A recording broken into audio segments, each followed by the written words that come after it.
Isang lugar dito sa Pilipinas na wala sa mapa.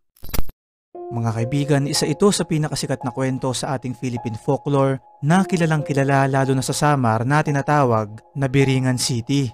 Kung titignan ang mapa ay hindi natin ito matatagpuan dahil ayon sa kwento ay hindi ka raw makakapunta dito dahil ang tanging paraan lang ay kapag napili kang kunin ng mga pinaniniwalaang engkanto, espiritu, laman lupa at mga duwendeng nakatira dun sa lugar.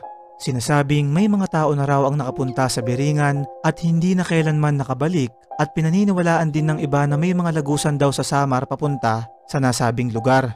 Ayon pa sa kwento, yung lugar daw ay isang malaking kastilyo na punong-puno ng ilaw, ginto at diamante.